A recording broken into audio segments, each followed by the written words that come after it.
हाय, आपके साथ मैं हूं सुरभि शर्मा।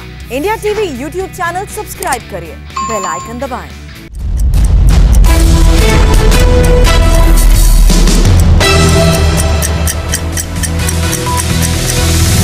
नमस्कार, सुबह 9 बजे के बुलेटिन में आप सभी का स्वागत है। आपके साथ मैं हूं अमित पालित।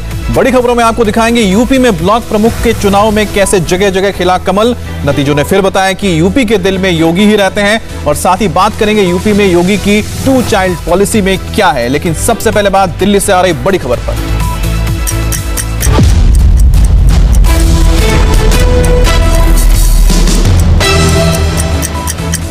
इस वक्त की बड़ी खबर, दिल्ली में उत्तम नगर में लूट के मामले में दिल्ली पुलिस को बड़ी कामयाबी हाथ लगी है। पुलिस ने कुछ लोगों को पकड़ा है। तो दिल्ली पुलिस ने 2 बदमाशों को गिरफ्तार किया है। तो आपको बता दें कि 7 जुलाई को उत्तम नगर के घर में लूटमार की गई थी और अब पुलिस ने इसमें शामिल 2 लोगों को गिरफ्तार कर लिया है। एनकाउंटर हुआ है और पुलिस को यह बड़ी कामयाबी मिली है। दिल्ली में उत्तम नगर में लूट का यह मामला है। दिल्ली पुलिस ने 2 बदमाशों को गिरफ्तार किया है। एनकाउंटर के बाद पुलिस ने दोनों को गिरफ्तार किया। 7 जुलाई को घर में परिवार वालों को बंधक बनाकर इन लोगों ने लूटपाट की थी, जिसके बाद लगातार पुलिस इनकी तलाश कर रही थी। सीसीटीवी फुटेज भी आया था उस लूट का कि किस तरह से घर में दाखिल होते हैं बदमाश और घर में जो उनके पति पत्नी थी उनको बंधक बनाते हैं। इसके बाद घर में लूट करके निकल जाते हैं। इसके बाद से लगातार पुलिस इनकी तलाश कर रही थी और आखिरकार एनकाउंटर में 2 बदमाश गिरफ्तार किए गए। ये देखिए, ये सीसीटीवी तस्वीर है किस तरह से घर के अंदर ये दाखिल होते हैं 4 लोग और वहां पर जो घर के व्यक्ति होते हैं उनको देखिए हाथ पैर बांध के उनको जमीन पर लेटा दिया। एक छोटा सा बच्चा भी था और महिला थी, उनको दूसरी जगह पे डराया और साथ में बंदूक लेकर यानी बंदूक की नोक पर दिन दहाड़े ये लूटपाट की गई थी उत्तम नगर में। और इसके बाद देखिए कि पुलिस को बड़ी कामयाबी मिली। एनकाउंटर में 2 अपराधी गिरफ्तार किए गए हैं। तो 7 जुलाई को यह घटना होती है और उसके बाद आज यानी कि 11 जुलाई को पकड़े जाते हैं 2 बदमाश जो 7 जुलाई को इस वारदात को अंजाम देने में शामिल थे। संवाददाता जतिन शर्मा ने एक रिपोर्ट आप भेजी है, आपको दिखाते हैं। दिल्ली के उत्तम नगर इलाके में दिल्ली पुलिस और बदमाशों के बीच मुठभेड़ हुई, जिसमें 2 बदमाशों को दिल्ली पुलिस ने गिरफ्तार किया। बदमाशों की पहचान मुकुल और अंकित के तौर पर हुई है। दरअसल 7 जुलाई को उत्तम नगर इलाके में ही एक बिजनेसमैन के घर में 4 बदमाश घुसे थे, जिन्होंने पूरे परिवार को बंधक बनाया और उसके बाद परिवार के साथ लूटपाट की वारदात को अंजाम दिया। दिल्ली पुलिस को जानकारी मिली कि रात के समय बदमाश उत्तम नगर इलाके के इसी सड़क से गुजरने वाले हैं, अपने किसी साथियों के पास वो जाने वाले हैं, जिसके बाद पुलिस ने इस रोड पर ट्रैप लगाया। रात को जैसे ही दोनों बदमाश अपनी बाइक से सवार होकर इस रास्ते से गुजर रहे थे, बैरिकेड लगाए पुलिस को उन्होंने देखा तो भागने की कोशिश की। पुलिस पर फायरिंग भी की। एक गोली राजकुमार नाम के एक कांस्टेबल को लगी, लेकिन बुलेट प्रूफ जैकेट पहनने की वजह से कांस्टेबल राजकुमार सेफ रहे। लेकिन जवाबी कार्रवाई करते हुए पुलिस ने भी गोलियां चलाना शुरू किया और एक बदमाश के पैर पे गोली लगी है। साथ ही जिस बाइक से वो भागने की कोशिश कर रहे थे उसको भी पुलिस ने जब्त किया है। और रोड पर आप ये मार्क देख रहे हैं, ये मार्क आप बता सकते हैं कि किस तरीके से फायरिंग दोनों तरफ से की गई है। बदमाशों ने भी फायरिंग की और जवाबी कार्रवाई करते हुए पुलिस ने भी फायरिंग की है। हालांकि दोनों ही बदमाश अंकित और नुकुल को दिल्ली पुलिस ने गिरफ्तार कर लिया है, लेकिन लूट की वारदात को 4 बदमाशों ने अंजाम दिया था। 2 बदमाशों को पुलिस गिरफ्तार कर चुकी है। अब उनसे पूछताछ की जा रही है कि बाकी के 2 बदमाश कहाँ हैं। आपको बता दें कि जिस व्यापारी के घर में लूटपाट की वारदात को अंजाम दिया गया, पूरे परिवार को बंधक बनाया गया, उस घर से तकरीबन 8 लाख रुपए की ज्वेलरी और तकरीबन 5 लाख रुपए के आसपास कैश ये लोग लूटकर निकले थे। खुद को बिजली कर्मचारी बताकर वो घर में घुसे थे और पूरा सीसीटीवी में साफ दिख रहा है कि कैसे आधे घंटे तक परिवार को बंधक बना के रखा चारों बदमाशों ने। उसके बाद लूटपाट की वारदात को अंजाम दिया। हालांकि पुलिस ने 2 बदमाशों को गिरफ्तार कर लिया है। उनसे पूछताछ के आधार पर बाकी 2 बदमाशों की गिरफ्तारी के लिए पुलिस दबिश डाल रही है। इस वक्त हमारे साथ जतिन भी जुड़ गए हैं। जतिन, आपकी रिपोर्ट में तो हमें समझ में आ गया कि आखिरकार ये एनकाउंटर कैसे हुआ, लेकिन एक बात बताइए कि ये बहुत मुश्किल था कि इनको आप पकड़ सकें क्योंकि मास्क पहन के घुसे थे। तो आखिरकार पुलिस ने किस तरह से पूरे तफ्तीश को किया और इन तक पहुंची? जी देखिए अमित, 7 तारीख का ये पूरा वाकया है। उसके बाद से ही दिल्ली पुलिस की अलग अलग टीमें इन बदमाशों को ट्रेस करने में जुटी हुई थी। दिल्ली पुलिस का जो टेक्निकल सर्विलांस है उसको भी दिल्ली पुलिस ने खंगाला कि उस इलाके में कौन कौन से मोबाइल एक्टिव थे, क्योंकि बड़ी चुनौती दिल्ली पुलिस के पास यही थी कि जो सीसीटीवी फुटेज दिल्ली पुलिस को लगा, पूरा परिवार किस तरीके से बंधक बनाया गया, किसी का भी चेहरा नहीं दिख रहा था। दोनों ने सभी जो बदमाश थे उन्होंने हेलमेट पहने हुए थे, मास्क कपड़े से कवर किए हुए थे, मुंह फेस को कवर किया हुआ था। तो टेक्निकल सर्विलांस के आधार पर बदमाशों की शनाख्त जो है वो करनी शुरू की गई। हालांकि 4 दिन का समय पुलिस को लगा है, लेकिन अभी भी 2 बदमाश दिल्ली पुलिस की गिरफ्त से बाहर है। जिन 2 को कल रात को गिरफ्तार किया गया है उनसे अब लगातार पूछताछ की जा रही है। एक बदमाश के पैर पे गोली लगी है, उसको अभी अस्पताल में भर्ती कराया गया है। डीसीपी द्वारका का साफ तौर पर यह कहना है कि दूसरा जो बदमाश है अंकित, उससे पूछताछ की जा रही है। कई क्लूज उन्हें मिले हैं कि बाकी के 2 बदमाश करते हैं कि अब जो पकड़े गए हैं उनसे कुछ क्लू मिल पाएगा और बाकी के जो 2 बदमाश है वही पकड़े जाएंगे। बहुत बहुत शुक्रिया आपका। अब बात पॉपुलेशन कंट्रोल पर योगी के फॉर्मूले की।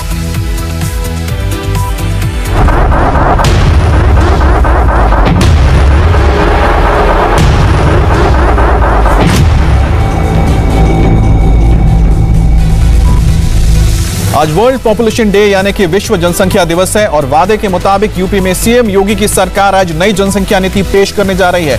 2022 विधानसभा चुनाव से पहले जनसंख्या नीति को सीएम योगी का मास्टर स्ट्रोक कहा जा रहा है, लेकिन विपक्ष इसकी टाइमिंग और मंशा पर सवाल खड़े कर रही है। सीएम योगी की नई जनसंख्या नीति के मुताबिक अगर 2 से ज्यादा बच्चे हुए तो स्थानीय चुनाव लड़ने पर पाबंदी लग जाएगी। योगी सरकार की नई जनसंख्या नीति के मुताबिक 2022 के चुनाव में भी यह बड़ा मुद्दा बन सकता है। फिलहाल यूपी स्टेट लॉ कमीशन ने जनसंख्या नीति का ड्राफ्ट वेबसाइट पर अपलोड कर दिया है। अब इस ड्राफ्ट पर लोगों से 19 जुलाई तक सुझाव मांगे गए हैं।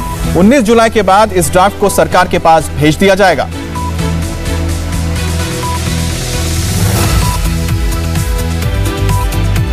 जनसंख्या दिवस पर सीएम योगी नई जनसंख्या नीति सामने रखने वाले हैं और उससे पहले आज सुबह उन्होंने एक ट्वीट करके बढ़ती जनसंख्या पर चिंता भी जाहिर की है। उन्होंने लिखा, बढ़ती हुई जनसंख्या समाज में व्याप्त असमानता समेत प्रमुख समस्याओं का मूल है। समुन्नत समाज की स्थापना के लिए जनसंख्या नियंत्रण प्राथमिक शर्त है।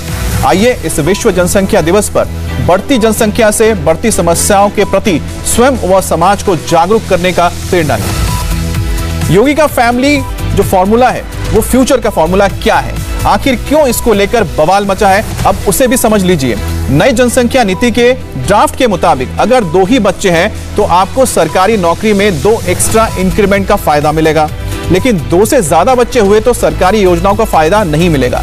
अगर 2 ही बच्चे हुए तो सरकारी जमीन मकान में सब्सिडी मिलेगी, लेकिन अगर 2 से ज्यादा बच्चे हुए तो स्थानीय चुनाव लड़ने पर रोक लग जाएगी। 2 ही बच्चे हुए तो मकान के लिए लोन, बिजली पानी में बिल में छूट मिल जाएगी, लेकिन 2 से ज्यादा बच्चे हुए तो सिर्फ 4 सदस्यों के लिए ही राशन कार्ड मिल पाएगा। 2 ही बच्चे हुए तो 12 महीने तक मैटरनिटी और पैटर्निटी लीव मिलेगी, लेकिन 2 से ज्यादा बच्चे हुए तो सरकारी नौकरी के लिए अयोग्य हो जाएंगे। 2 ही बच्चे हुए तो एनपीएस में 3% बढ़ोतरी होगी, लेकिन 2 से ज्यादा बच्चे हुए तो सरकारी नौकरी में प्रमोशन पर रोक लग जाएगी। 2 ही बच्चे हुए तो पति पत्नी के लिए फ्री हेल्थ केयर इंश्योरेंस का फायदा मिलेगा और 2 से ज्यादा बच्चे हुए तो सरकारी सब्सिडी पर रोक लग जाएगी। इसके अलावा अगर एक बेटा या बेटी हुई तो योगी सरकार की नई जनसंख्या नीति में उनको और भी ज्यादा इंसेंटिव दिए जाएंगे। एक संतान पर खुद से नसबंदी कराने वाले हर पेरेंट्स को संतान के 20 साल तक मुफ्त इलाज, शिक्षा, बीमा, शिक्षण संस्थान और सरकारी नौकरियों में प्राथमिकता देने की सिफारिश की गई है। इसके अंतर्गत सरकारी नौकरी वाले दंपति को 4 एक्स्ट्रा इंक्रीमेंट देने का सुझाव है। अगर दंपति गरीब रेखा के नीचे है और एक संतान के बाद भी वो वॉलंटरी नसबंदी करवाते हैं तो उनके बेटे के लिए 80,000 रुपए और बेटी के लिए 1 लाख रुपए एक मुश्त दिए जाने की सिफारिश की जा रही है। मतलब कि अगर आप यूपी में रहते हैं और आपका परिवार छोटा है तो आपके बल्ले बल्ले होना तय है। अब उसी तरह सवाल है कि अगर एक से ज्यादा शादियां करता है तो कोई क्या होगा, तो उसका क्या होगा ये भी आपको बताते हैं। इस ड्राफ्ट में इसके बारे में प्रावधान दिए गए हैं। अगर कोई व्यक्ति एक से ज्यादा शादी करता है और सभी पत्नियों से मिलकर उसके 2 से अधिक बच्चे हैं तो वो भी सुविधाओं से वंचित होगा। वहीं अगर महिला 1 से अधिक विवाह करती है और अलग अलग पतियों से मिलकर उससे 2 से अधिक बच्चे हैं तो उसे भी सुविधाएं नहीं मिलेंगी। योगी सरकार की जनसंख्या नीति कैसी होने वाली है उसको और भी अच्छे से समझने के लिए हमने यूपी राज्य विधि आयोग के चेयरमैन एएन मित्तल से बात की। उन्होंने जो बताया उसे आप भी सुनिए। हमने जो ड्राफ्ट बिल तैयार किया है वो किसी जाति, धर्म या किसी समुदाय विशेष को टारगेट करके नहीं बना रहे हैं, बल्कि हमारा कानून सीधा सीधा ये होगा कि जो व्यक्ति जनसंख्या नीति को अपनाएगा उसे तमाम प्रकार की सुविधाएं मिलेंगी। जैसे मान लीजिए अगर वो सरकारी सेवक है तो उसे 3 इंक्रीमेंट मिलेंगे, उसको विकास प्राधिकरण द्वारा जो आवंटित किए जाते हैं फ्लैट मकान, उसमें उसको वरीयता मिलेगी, उनके बच्चों को निःशुल्क शिक्षा मिलेगी। इसमें कोई बाध्यता नहीं है कि आप नसबंदी करवाएं, इसमें कोई बाध्यता नहीं है कि आप 2 बच्चों की नीति अपनाएं। हाँ, इतना हम जरूर कर रहे हैं कि जो 2 बच्चों की नीति को अपनाएंगे उनको राज्य सरकार की तरफ से विशेष सुविधाएं प्रदान की जाएंगी। ये तो साफ है कि जनसंख्या नीति को लेकर योगी सरकार बहुत ज्यादा सीरियस है। उसे आप ऐसे समझ लीजिए कि जो कानून का उल्लंघन करेगा उसके लिए सख्ती की सिफारिश भी की गई है, नौकरी तक लेने का प्रावधान किया गया है। अगर यह कानून लागू हुआ तो 1 वर्ष में सभी सरकारी अधिकारियों, कर्मचारियों, स्थानीय निकाय में चुने जनप्रतिनिधियों को शपथ पत्र देना होगा। वो इसका उल्लंघन नहीं करेंगे। इसमें सरकारी कर्मचारियों का प्रमोशन रोकने और बर्खास्त करने तक की सिफारिश है। हालांकि एक्ट लागू होते समय प्रेगनेंसी या दूसरी प्रेगनेंसी के समय जुड़वा बच्चे होते हैं तो ऐसे केस कानून के दायरे में नहीं आएंगे। अगर किसी का पहला, दूसरा या दोनों बच्चे निःशक्त हैं तो उसे भी तीसरा संतान पर सुविधा से वंचित नहीं किया जाएगा। तीसरे बच्चे को गोद लेने पर भी रोक नहीं रहेगी। योगी सरकार की जनसंख्या नीति को लेकर विपक्ष ने टाइमिंग और मंशा पर सवाल खड़े किए हैं, जिसका जवाब योगी सरकार के मंत्री मोहसिन रजा ने दी। चुनाव 6 महीने के बाद है। 4.5 साल से योगी आदित्यनाथ सो रहे थे, उन्हें पता नहीं था कि पॉपुलेशन बढ़ रही है। चूंकि 5 साल सरकार ने कोई काम नहीं किया, इसलिए वो समझते हैं कि पॉपुलेशन के कानून से शायद वोट पड़ जाए। देखिए, कोई भी योजना, कोई भी कानून जो बनता है वो जनता के हितों के लिए बनता है, प्रदेश के हित के लिए बनता है, देश हित के लिए बनता है। इच्छा शक्ति चाहिए होती है, आपकी साफ नीति और नियत चाहिए होती है। वो शायद विपक्ष के पास कभी नहीं रही है। जिस जनसंख्या के भरोसे, जिस जनसंख्या को देखकर आपकी बाछें खिल जाती है जब आप वोट मांगते हैं, वही जनसंख्या आपके लिए अभिशाप बन गई है। और यूनाइटेड नेशन ने 11 जुलाई 1989 को आम सभा में वर्ल्ड पॉपुलेशन डे मनाने का फैसला किया था। 11 जुलाई 1987 तक दुनिया की आबादी 5 अरब के भी पार पहुंच चुकी थी। तब दुनिया भर के लोगों को बढ़ती आबादी को लेकर जागरूक करने के लिए इसे वैश्विक स्तर पर मनाने का फैसला लिया गया था। बात करेंगे संवाददाता रुचि कुमार से। रुचि, पॉपुलेशन पॉलिसी अगर आ रही है तो विपक्ष को इतनी मिर्ची क्यों लग रही है? मंशा और टाइमिंग का हवाला क्यों दिया जा रहा है?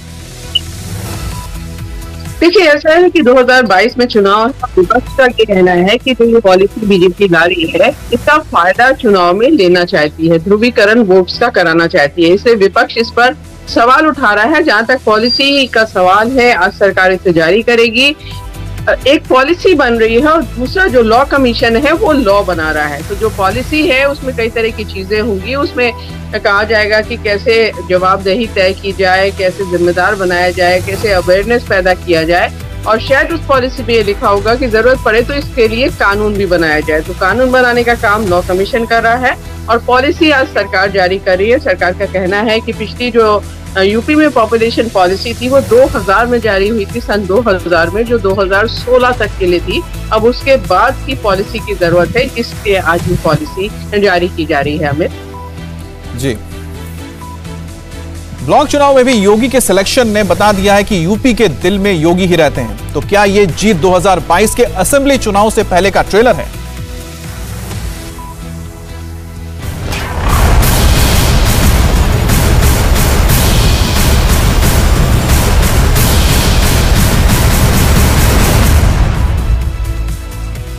पहले बात करेंगे यूपी में ब्लॉक प्रमुख चुनाव में बीजेपी की बम्पर जीत की। 825 में से 635 पर बीजेपी का कब्जा हुआ है।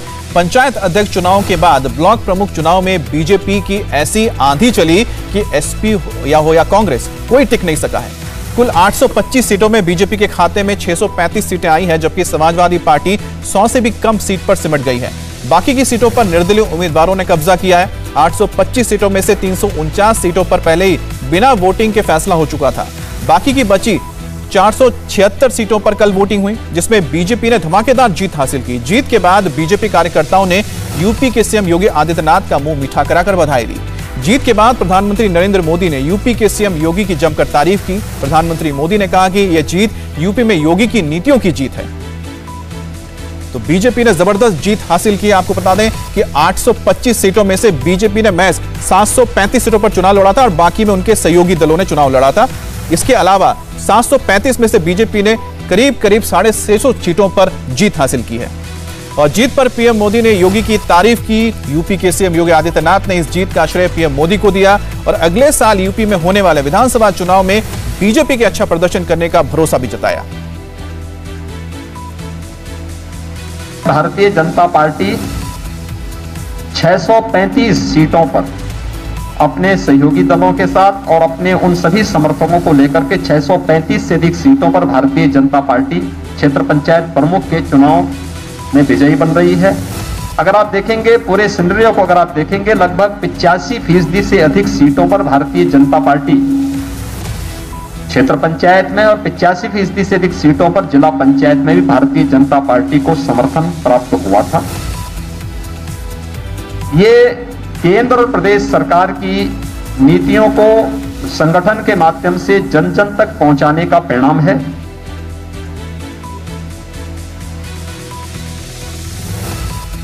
तो आपको बताते हैं कि विधानसभा से पहले जो बीजेपी ने जीत हासिल की है, इसका फायदा क्या होगा। देखिए, पंचायत अध्यक्ष कितने हैं? 75 बीजेपी के, इसमें से 67 इसमें अध्यक्ष बने। 90% स्ट्राइक रेट रहा है, जिससे साफ हो जाता है कि बीजेपी ने 2022 के चुनाव से पहले कितनी जबरदस्त यहां पर उन्होंने अपनी शुरुआत की है।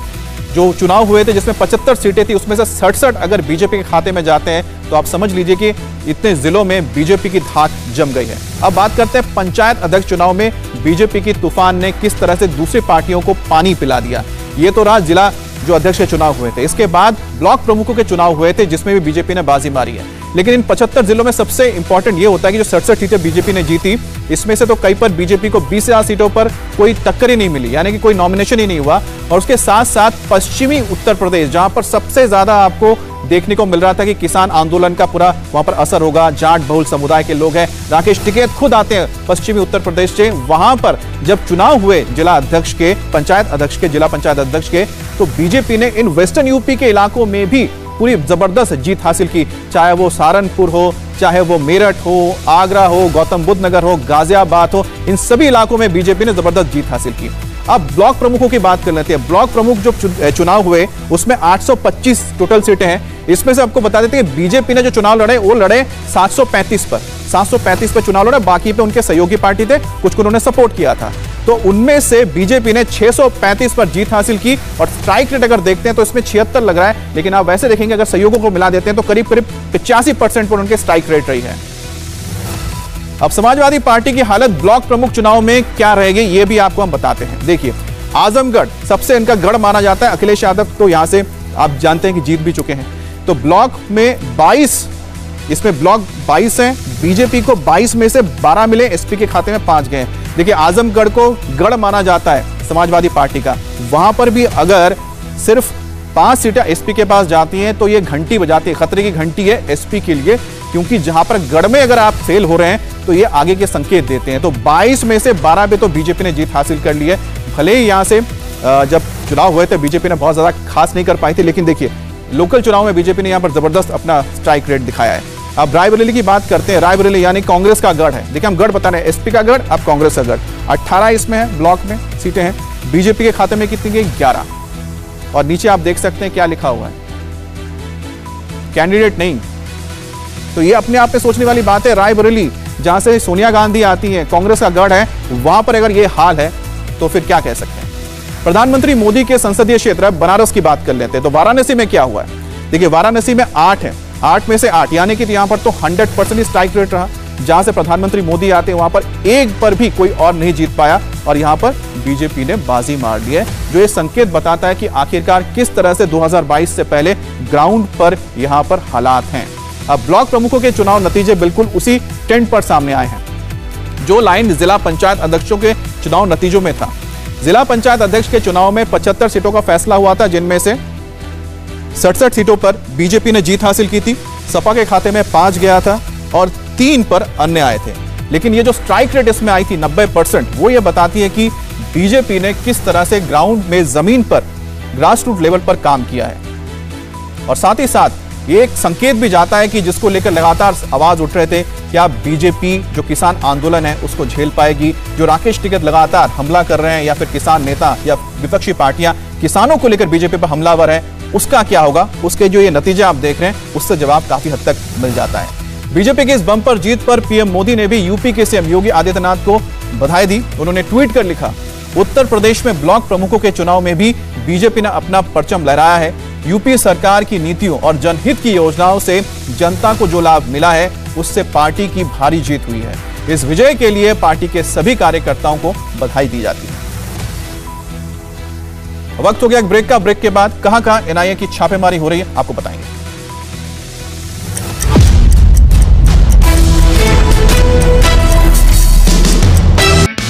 हाय, आई एम सुरभि शर्मा। खबरों से अपडेट रहने के लिए India TV YouTube channel subscribe करिए, साथ में बेल आइकन जरूर दबाएं। जुड़े रहें इंडिया टीवी के साथ।